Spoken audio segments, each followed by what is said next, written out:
Friend, मैं राधे स्वागत करता हूं आपके अपने YouTube channel new academy official में। उम्मीद करते हैं आप लोग अच्छे होंगे और पढ़ने में दोस्त बहुत मज़ा आ रहा होगा, क्योंकि देखिए खुशी भी हो रही कि हम आप लोगों का कितने आगे जो है निकाल के लेके चले आए। उस भीड़ से जो हमारा उद्देश्य था कि आपको कैसे अलग निकाले, वो हम लोगों का सफल होता जा रहा। दोस्त बने रहिएगा, आप जो है बहुत अच्छे जगह आए हुए हैं। ठीक, विश्वास मानिएगा और जो है आपकी एक सीट पक्की करा के ही दम लूंगा। तो प्रीवियस वीडियो हम लोगों ने क्या पढ़ा था, वीडियो को अब आपका काम है कि वीडियो को ज़्यादा से ज़्यादा शेयर करना, ये बार बार हम नहीं कहेंगे। ठीक दोस्त, तो आइए प्रीवियस वीडियो हम लोगों ने क्या पढ़ा था। प्रीवियस वीडियो हम लोगों ने देखा था कि तुलसीदास जी की जो ब्रज भाषा में लिखी गई थी प्रमुख रचनाएं और अवधी भाषा में जो लिखी गई थी प्रमुख रचनाएं, उनको हम लोगों ने बेहतरीन तरीके से सीख लिया था। कमेंट में आप बताइएगा कविता वाली जो है किस भाषा में लिखा गया है। ठीक, तो आज का टॉपिक क्या है, हम लोग संविधान में संविधान की ओर चलते हैं कि संविधान में हिंदी का कहाँ रोल है, कहाँ इसकी बात कही गई है, किस जो है अनुसूची में बात कहा गया है, कितनी सांस्कृतिक भाषाएं हैं, कितनी सांस्कृतिक भाषाओं को दर्जा दिया गया है। इनके बारे में हम लोग मैप के अकॉर्डिंग जो है चीज़ों को समझेंगे। दोस्त एक पेपर और कॉपी लेकर आप जरूर बैठिएगा। तो आइए, तो हमें पहले देखना होगा किस संविधान में कितने भाग हैं। तो भाग की बात करेगा, संविधान के बारे में थोड़ा लिख लेते हैं। कितने भाग हैं संविधान में, भाग की बात करेगा 22 भाग हैं। कितने अनुच्छेद हैं, तो आप बताएंगे कितने अनुच्छेद हैं, तो आप बताएंगे 395 आर्टिकल हैं। 22 भाग, कितने अनुच्छेद बताएंगे, 395 अनुच्छेद बताएंगे। आप अगर हमारा पॉलिटी वाला क्लास नहीं देखे हैं तो आप पॉलिटी वाली क्लास में जाएंगे, तो उससे बाहर किसी भी एग्जाम की आप अगर तैयारी करते होंगे तो उससे बाहर नहीं जाएगा कोई क्वेश्चन। ठीक, तो भाग 22 अनुच्छेद 395। ठीक, इसमें राजभाषा का उल्लेख किया गया है। अरे सॉरी, तो किसमें जो है अनुच्छेद की बात करेंगे, भाग, किस भाग में, भाग 17 अनुच्छेद 343 से लेकर 351 तक जो है राजभाषा का उल्लेख किया गया है। तो एक भाग में। ठीक, और अनुसूची में बात करते हैं, अगर अनुसूची की बात करते हैं, अनुसूची किस अनुसूची में भाषा का उल्लेख किया गया है, तो आप बताएंगे 8वीं अनुसूची में कितनी भाषाओं का उल्लेख किया गया है, तो आप बताएंगे 22 भाषाओं का उल्लेख किया गया है 8वीं अनुसूची में। मूल संविधान में लिखिए आप, मूल संविधान में कितनी भाषाएं थी, मूल संविधान में कितनी थी, तो आप बताएंगे 14। मूल की बात करेगा 14। वर्तमान संविधान में कितनी हैं, तो आप बताएंगे 22 हैं। क्लियर हो गया। अब हम देखते हैं जो प्रथम जोड़ा गया है, पहली भाषा कौन सी जोड़ी गई है कि संविधान संशोधन द्वारा, यहां लिखेंगे आप 21वां संविधान संशोधन। 21वां संविधान संशोधन कब किया गया था, 1967 में। ठीक, कौन सी भाषा जोड़ी गई थी, तो आप बताएंगे सिंधी जोड़ी गई थी। सिंधी किस अभ्रंश से इसका विकास हुआ है, तो आप कहेंगे ब्राह्मण अभ्रंश से सिंधी का विकास हुआ है। ठीक, दूसरा आते हैं 71वां संविधान संशोधन कब हुआ था, 1992 में। इसमें कितनी भाषाएं जोड़ी गई थी, 3 भाषाएं जोड़ी गई थी। नमक, नेपाली, मणिपुरी, कोंकणी। तो इसमें कौन जोड़ी गई, नमक। आप इस तरीके से याद रख सकते हैं इसको, नमक, इसको लिखें नेपाली। देखिए ना से नेपाली, मा से मणिपुरी, का से कोंकणी। तो 71वां संविधान संशोधन 1992 में 3 भाषाएं जोड़ी गई थी। और 92वां संविधान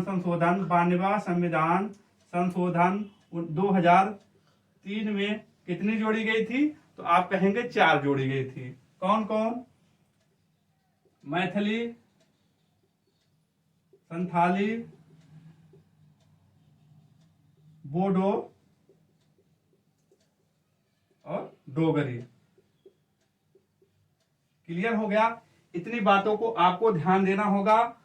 ये फैक्ट चीजें हैं, इसको तो आपको याद ही होना है। कैसे याद रखेंगे इसको, देखिए इस तरीके से आप याद रखेंगे 21 71 92, 21 71 92, देखिए 1967, इसके बाद 92 2003, ऐसे आप याद रखेंगे।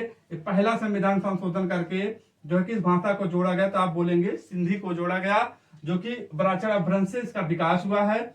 नेपाली दूसरा हुआ। 71वां संविधान संशोधन द्वारा कितनी भाषाओं को जोड़ा गया, तो आप बोलेंगे 3। कौन कौन, नमक ना से जो है नेपाली, माँ से मणिपुरी, और ना माँ का से कोंकणी, जो कि गोवा की राजभाषा है कोंकणी। ठीक, इसके बाद 92वां संविधान संशोधन में आएंगे। 2003 में 4 जोड़ी गई थी, MSDP, मैथिली संथाली बोडो डोगरी, इतनी जोड़ी गई थी। कितनी हुई? अब इसके बाद जो 22 भाषाएं हैं अपनी, 22 भाषाएं को हम लोग मैप के अकॉर्डिंग सीखेंगे। इसके बाद हम लोग क्या सीखेंगे, संस्कृत भाषाएं कितनी हैं। आप बताइए, जो है प्रथम सांस्कृतिक भाषाएं जो है किसको जो है जोड़ा गया, कब जोड़ा गया, बताइए तब तक। आइए हम लोग कैसे बनाते हैं, मैप बनाते हैं। तो मैप बनाते हैं, जिस तरीके से बनाता जाऊंगा आप उसी तरीके से बनाते जाएंगे, रटना नहीं है आपको। इस तरीके से यहां से हम स्टार्ट करते हैं, इस तरीके छोटा मैप बनाएंगे, यहां से स्टार्ट करते हैं, इस तरीके से आप बना सकते हैं। ये राजस्थान हुआ, ठीक, ये राजस्थान हुआ।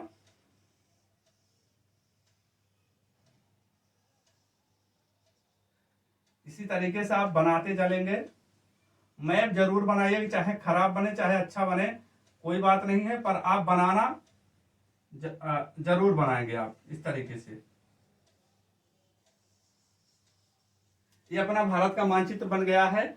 अब हमको देखना जो 22 भाषाएं बोली जाती हैं और वहां की जो है राजभाषा भी है, ठीक, तो उसको देखेंगे। राजभाषा की बात कर रहे हैं, आप लोगों को बताए हैं राजभाषा किसे कहा जाता है। सरकारी कामकाज या प्रशासन द्वारा प्रयुक्त की जाने वाली भाषा क्या कहा जाता है, राजभाषा कहा जाता है। ठीक, अब हम देखेंगे कहाँ कहाँ जो 22 बोलियां हम बोल रहे हैं कि 22 भाषा है, कौन कौन सी हैं उसको देखते हैं। हम उन्हीं को इसमें जो है ड्रा करेंगे जहां जहां बोली जाती हैं। ठीक, तो यहाँ क्या है, ये अपना क्या कौन सा क्षेत्र हो गया, ये JNK लद्दाख होगा, तो यहाँ जो है यहाँ हो गया। इसके बाद इसके नीचे क्या आ जाएगा, पंजाब हो जाएगा। ठीक, राजस्थान को हम छोड़ देते हैं, राजस्थान में नहीं है, उसको नहीं जोड़ा गया, राजस्थान हो गया। जो है राजस्थान छोड़ दिया, गुजरात हो गया। गुजरात के नीचे क्या है, महाराष्ट्र के नीचे क्या है, गोवा के नीचे क्या है, कर्नाटक के नीचे क्या है, केरल के इधर इस साइड में पूर्वी तट पे आ जाते हैं, तमिलनाडु है, तमिलनाडु के बाद क्या है, आंध्र प्रदेश के बाद उड़ीसा के बाद वेस्ट बंगाल, इस साइड में इतने होकर इस तरीके से ये हमारा क्या है, वेस्ट बंगाल। यहाँ हमको देखना है क्या, असम देखना है, यहाँ क्या देखना है, मणिपुर देखना है। जहां जहां बना रहे हैं वही भाषाएं बोली जाती हैं। ये अपना उत्तर प्रदेश है, ये जो है अपना ये उत्तर प्रदेश हो गया, यहां जो है नेपाल हो जाएगा। ठीक, बस आपको इतना देखना है। अब इसमें देखिए, इसमें क्या आ जाएगा, उत्तर प्रदेश में आप यहां लिख लीजिएगा हिंदी, उर्दू और संस्कृत लिख लीजिए। 3 ए बोली जाती है, 3 ए है संविधान में हमारे। इसके बाद है यहाँ क्या है, पंजाबी। ठीक, गुजरात में कौन सी बोली जाती है, गुजराती। आप यहां लिखेंगे गुजराती। यहां कौन सी, गुजरात है, गुजराती। गुजरात के नीचे क्या है, महाराष्ट्र, यहां मराठी बोली जाती है, मराठी।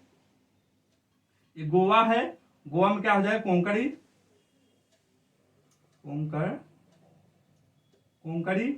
ये जो है कर्नाटक है, कर्नाटक में क्या है, कन्नड़। ये क्या है, केरल, अपना केरल में क्या है, मलयालम हो गया। इधर आते हैं तमिलनाडु में तमिल। इसके बाद यहाँ जो हमने बताया है प्रीवियस वीडियो में, क्या है, आंध्र प्रदेश, और यहाँ तेलंगाना है, दोनों की क्या है, तेलुगु है। तेलुगु। उड़ीसा आ गया, उड़िया हो गया, यहां उड़ीसा है, उड़िया लिख लीजिए, उड़िया लिख लिए। इसके बाद क्या, बांग्लादेश, पश्चिम बंगाल, यहाँ क्या हो जाएगा, बांग्ला हो जाएगा। यहाँ असम पड़ता है, ये क्या, यहाँ क्या हो जाएगा, असमिया, असमिया। अब देखिए हमने क्या बताया है वीडियो में, नाक के नीचे क्या होता है, मणि। इधर का पूछा जा सके, असम है, अरे अरुणाचल प्रदेश, यहाँ जो है नागालैंड, ये क्या है, यहाँ मणिपुर है, मणिपुरी बोली, मणिपुरी। यहाँ नेपाल है अपना, तो यहाँ नेपाली, ठीक। और यहाँ क्या है, कश्मीरी,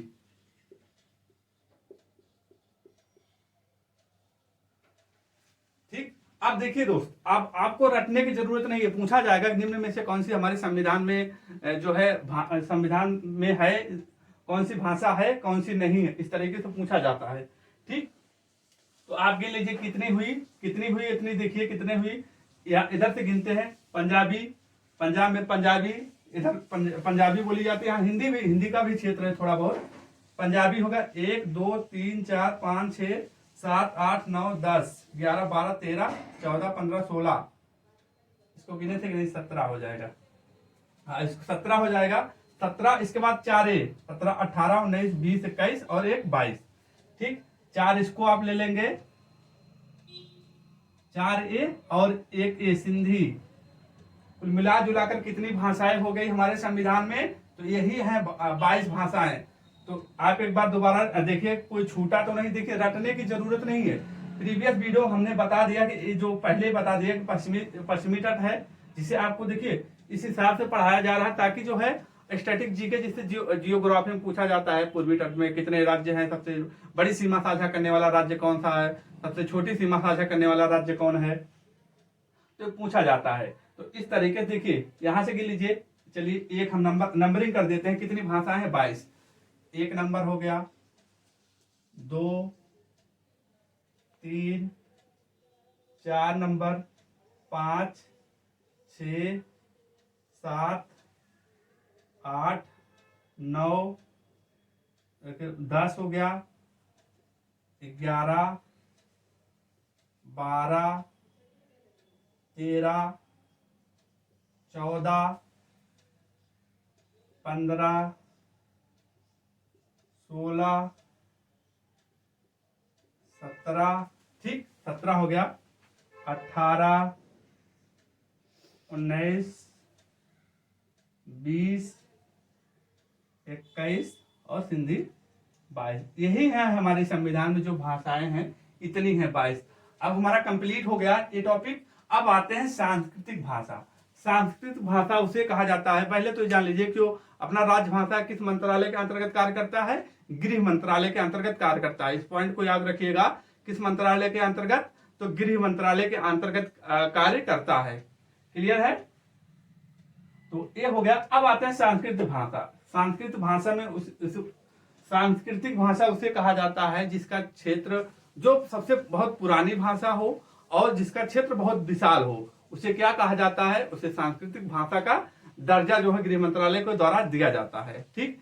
अब आइए देखते हैं हम कौन कौन सी सांस्कृतिक भाषा है। हमने तो देख लिया भाषा है, अब कितने को सांस्कृतिक भाषा का दर्जा दिया गया है, तो आप कहेंगे 6 को सांस्कृतिक भाषा का दर्जा दिया गया है। सबसे पहला जो है, पहला किसको दिया गया, और सबसे अंतिम या लास्ट कहें, सबसे लास्ट में किसको दिया गया है। सबसे पहला की बात करते हैं, सबसे पहले को किसको दिया गया है सांस्कृतिक भाषा का दर्जा, तो आप बताएंगे तमिल को बताएंगे। तमिल को सबसे पहले दिया गया, कब दिया गया, 2004 में तमिल को सबसे पहले सांस्कृतिक भाषा का दर्जा दिया गया है। अब तमिल कौन सा है, ये है, देखिए रटिएगा नहीं, यहाँ है। अब इसको लिखिए, प्रथम सबसे पहले सांस्कृतिक भाषा का दर्जा, सबसे पहले सांस्कृतिक भाषा का दर्जा किसे दिया गया है, तो आप बताएंगे तमिल को दिया गया है। कब दिया गया है, 2004 में दिया गया है, ठीक। और सबसे लास्ट की बात करते हैं, 2014 में, 2014 में किसको दिया गया है, ये जो है उड़िया को दिया गया। जो है सबसे लास्ट में उड़िया को दिया गया। किनको किनको दिया गया है सांस्कृतिक भाषा का दर्जा? तो एक अपना हो गया, देखिए 6 कौन कौन से हम उनको गोला कर दे रहे हैं, 6 कौन कौन से हम उनको गोला कर दे रहे हैं। एक हो गया उड़िया, जो सबसे लास्ट में जो है सांस्कृतिक भाषा का दर्जा दिया गया है, कौन हो गया? उड़िया हो गया। ठीक, दूसरा आप तेलुगु लिखेंगे, चौथा तमिल, इसके बाद कन्नड़ हो गया, मलयालम हो जाएगा, 1 2 3 4 5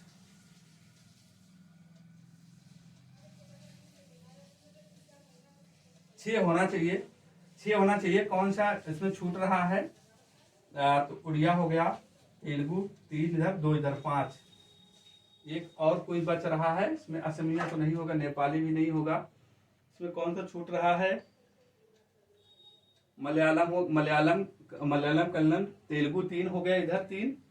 और कौन छूट रहा है?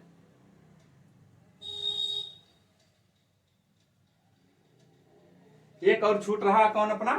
संस्कृत।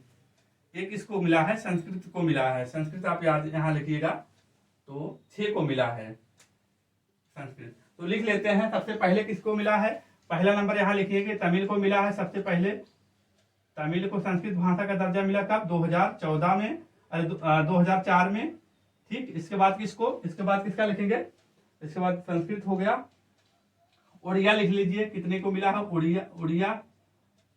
उड़िया 2014 में। इसके बाद संस्कृत हो जाएगा, तेलुगु हो जाएगा, तेलुगु, कन्नड़ और जो है मलयालम। कितने हो गए? 1 2 3 4 5 6।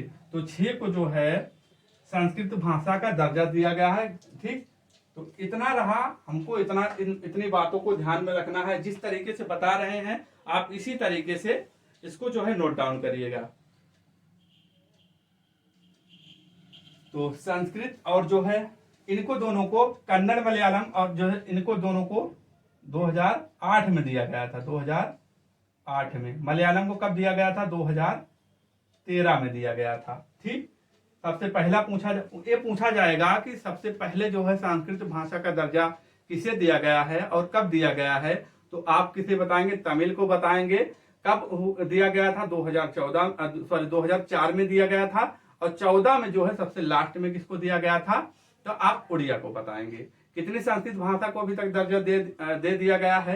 तो 6 को दिया गया है। संस्कृत भाषा का दर्जा किसे दिया जाता है? जिसका क्षेत्र बहुत पुराना हो, जो विशाल हो। ठीक, अब हमने पहले प्रीवियस वीडियो में बताया है किस भाषा परिवार की है।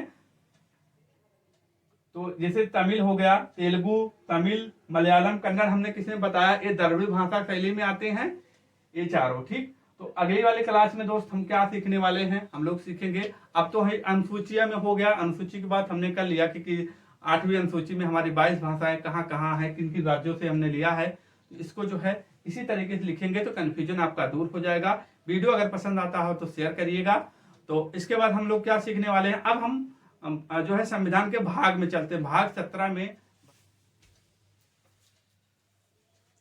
तो फ्रेंड, तो हम लोग अब क्या देखने वाले हैं? अब हम लोग देखेंगे, तो अभी तक हमने ये देख लिया। अब हम लोग चलते हैं भाग 17। भाग 17 की ओर बढ़ते हैं। भाग 17 में देखते हैं कितने अनुच्छेद तक जो है हिंदी भाषा का वर्णन मिलता है। तो अनुच्छेद 343 से लेकर के 351 तक है। आइए हम उनको जो क्वेश्चन बनते हैं उनको हम लोग कवर करते हैं।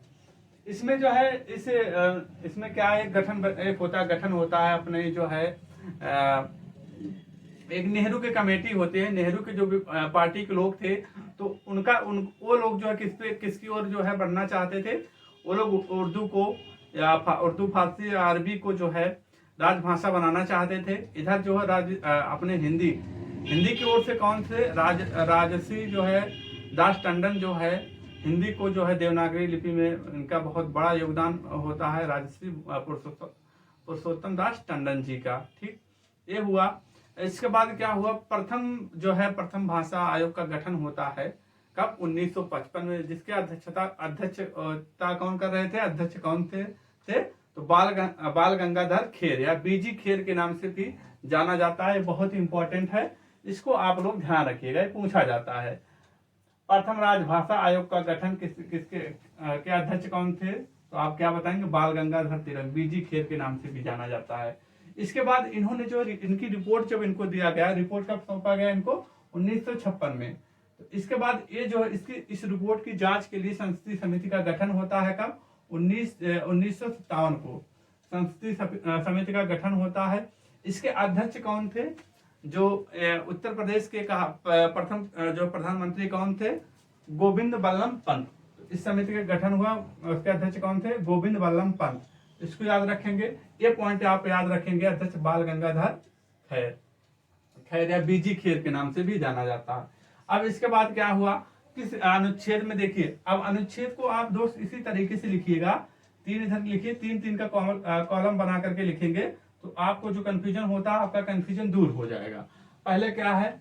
अनुच्छेद 343 कितनी बार पूछा गया, आप प्रीवियस ईयर उठा के देखेंगे तो क्या है इसमें? क्या कहा गया? संघ की भाषा राजभाषा देवनागरी लिपि में होगी। ठीक, तो संघ की भाषा देवनागरी लिपि में होगी, किस अनुच्छेद में कहा गया है? तो आप अनुच्छेद किस में बताएंगे? 343 में बताएंगे। अब 343 बात 344 में आता राजभाषा का गठन। अब राजभाषा का गठन होता है, संसदीय समिति का गठन किया जाता है। उसमें कितने सदस्य होते हैं? टोटल कुल सदस्य कितने होते हैं पूछा जाएगा। कुल सदस्यों की संख्या कितनी थी? 30 थी। लोकसभा से कितने थे? तो लोकसभा से आप बताएंगे 15 थे, नहीं 20 थे। लोकसभा से 20 और राज्यसभा से कितने थे? 10 थे। पूछा जाएगा राजभाषा का गठन जब संसदीय समिति बनी थी उसमें कुल सदस्यों की संख्या कितनी थी, या लोकसभा से कितने सदस्यों की संख्या कितनी थी, या राज्यसभा से सदस्यों की संख्या कितनी थी? तो लोकसभा से पूछा जाता है तो आप बताएंगे 20 थी, और जो है कुल पूछता है आप 30 बताएंगे। राज्यसभा से कितनी थी? राज्यसभा से 10 थी। क्लियर हो गया? आगे बढ़ते हैं। अब अनुच्छेद 345 में आते हैं। 345 में क्या कहा गया? राज्य की भाषा एक से अधिक होगी। राज्य की भाषा एक से अधिक होगी यानी कि राज्य सरकार चाहे उसकी भाषा राजभाषा अधिक हो सकती है। जैसे उत्तराखंड की बात करते हैं, उत्तराखंड यूपी कहते हैं। उत्तराखंड में क्या क्या है राजभाषा? उसमें एक जो है हिंदी है, दूसरी क्या है? संस्कृत है। उत्तर प्रदेश में देखेंगे, यूपी में देखेंगे हिंदी और उर्दू। हिमाचल प्रदेश में देखेंगे हिंदी संस्कृत। तो वह यही कहता है अनुच्छेद 345 राज्य की भाषा एक से अधिक हो सकती है। ठीक, क्लियर हो गया? अब आते हैं अनुच्छेद, इन तीनों को याद रखते हैं। तीनों को याद हो गया। जो है पहले में राज्य की भाषा जो है राजभाषा की लिपि देवनागरी लिपि में होगी। दूसरा है 344 में जो है गठन है, और लास्ट में क्या है? राजभाषा एक से अधिक हो सकती है, राज्य की राजभाषा। अब 46 में देखते हैं, एक राज्य से दूसरे राज्य के बीच संवाद और केंद्र राज्य संवाद। एक राज्य के बीच संवाद या इसके बाद केंद्र राज्य के बीच संवाद की बात कहा गया। किसमें बात कहा गया है? संवाद की बात किसमें कहा गया है? अनुच्छेद 346 में कहा गया है। इसमें कहा गया है अनुच्छेद 346 में क्या कहा गया है? एक राज्य व केंद्र संवाद। तो संवाद जो करेगी उसकी भाषा किसमें होगी? संवाद जो करेंगे उसकी भाषा किसमें होगी? अंग्रेजी में होगी। अंग्रेजी में होगी। इस बात को याद रखिएगा, ये बात पूछा जाता है। एक राज्य जो दूसरे राज्य से संवाद करेंगे उसकी भाषा कैसी होगी? तो कैसी भाषा होगी आप कैसे बताएंगे? इंग्लिश में बताएंगे, अंग्रेजी में। ठीक, 47 में आते हैं। 347 में क्या है? राज्य के किसी विशेष वर्ग के द्वारा, राज्य के किसी विशेष वर्ग के द्वारा बोली जाने वाली भाषा, अगर उसको जो है राष्ट्रपति चाहे तो उसको राजभाषा का दर्जा दे सकते हैं। ठीक, अब इसके बाद 348 में आते हैं। हाई कोर्ट सुप्रीम कोर्ट की भाषा राजभाषा में होगी, और इसकी भाषा किस में होगी? इंग्लिश में होगी। इंग्लिश में आप देखेंगे हाई कोर्ट से कुछ निकलता है, नोटिस निकालते हैं तो किस में रहता है? इंग्लिश में ही रहता है। ठीक, हाई कोर्ट सुप्रीम कोर्ट। ठीक, क्लियर हो गया? 48 जो है तो ऐसे याद रखेंगे। पहला है 46 में क्या है? 346 में एक राज्य दूसरे राज्य में विशेष वर्ग के लिए प्रावधान। इसके बाद सुप्रीम कोर्ट हाई कोर्ट की भाषा कैसी होगी? इंग्लिश में। आते हैं, इसको देखते हैं, इन तीनों को याद रखते हैं। 349 में 349 क्या कहता है, भाषा संबंधित कोई कानून लाना हो या कुछ भी परिवर्तन करना हो तो किसका जो है सबसे पहले साइन होना चाहिए, राष्ट्रपति के अनुमति होनी चाहिए। इसका अनुमति के बिना नहीं हो सकता है, राष्ट्रपति की अनुमति होना जरूरी होता है। राष्ट्रपति की अनुमति सबसे पहले जरूरी होती है। ठीक, भाषा संबंधित कोई कानून लाना हो या कोई परिवर्तन करना या जोड़ना हो जो भी है, तो उससे सबसे पहले राष्ट्रपति से अनुमति लेनी होती है। किसमें कहा गया है, किस अनुच्छेद में, अनुच्छेद 349 में कहा गया है। 350 में देखेंगे याचिका की भाषा। याचिका की भाषा क्या है, जैसे हम लोग कहीं गए, थाने में गए या कहीं गए, तो हम अपना फरमान लेके जाते हैं, तो फरमान लेके जाते हैं, उसकी भाषा, कोई मुस्लिम रहता है उर्दू में लिखेगा, कोई हिंदू है तो उसको हिंदी में लिखना है, हिंदी इंग्लिश या मतलब किसी भी भाषा में आप याचिका की प्रार्थना पत्र जो है किसी भी भाषा में लिखा जा सकता है। किस आर्टिकल में है, आर्टिकल 350 में है। अब 350 में दो सब आर्टिकल हैं, आर्टिकल 350 से 350 भी। ये बहुत पूछा जाता है, प्राथमिक स्तर पर शिक्षा व्यवस्था किस भाषा में होगी, मातृभाषा में। प्राइमरी लेवल में जो है उसकी शिक्षा मातृभाषा में होगी, मदर लैंग्वेज में होगी या मदर टंग में होगी, जो उसकी मातृभाषा होगी उसी में प्राथमिक स्तर पर उसको जो है उसकी शिक्षा की व्यवस्था होगी। इसमें कहा गया है, अनुच्छेद 350A में कहा गया है। 350B में क्या कहा गया है, भाषाई अल्पसंख्यकों के लिए विशेष अधिकारी की नियुक्ति की जाएगी। किसमें, अनुच्छेद 350B में। अनुच्छेद 350 इतनी बार पूछा गया है कि पूछो ना कितनी बार पूछा गया है। अनुच्छेद 351 में क्या है, दिशा निर्देश। सरकार जो है हिंदी के प्रचार के लिए, प्रचार प्रसार के लिए सरकार प्रयास करेगी। किस आर्टिकल में है दिशा निर्देश देगी, किस आर्टिकल में है, तो आप कितने में बताएंगे, 351 में बताएंगे। दिशा निर्देश बहुत इंपॉर्टेंट है, आप इसको ये देखिए VVI कर लीजिए, संघ की राजभाषा देवनागरी लिपि में होगी। किस आर्टिकल में है, 343 में है, और 351 ये है। और ये देखना, प्रथम राजभाषा आयोग का गठन जो है कि अध्यक्ष कौन थे, बाल गंगाधर तिलक थे। तो आई होप अपना जो है संविधान को एक नजर में देख के हम लोगों का कंप्लीट हो गया है संविधान। अब हम जो है अपना पढ़ेंगे, साहित्य पढ़ेंगे। साहित्य को देखेंगे तो उसमें जो है खुद को मेहनत करना पड़ेगा। साहित्य में जिस तरीके से कॉपी पेन लेके बैठेंगे, धीरे धीरे हम लोग जो है सबसे अलग हो जाएंगे, क्योंकि अलग अपने आप में अलग होना ही जो है सिलेक्शन को दर्शाता है, एक अच्छे मेहनत से।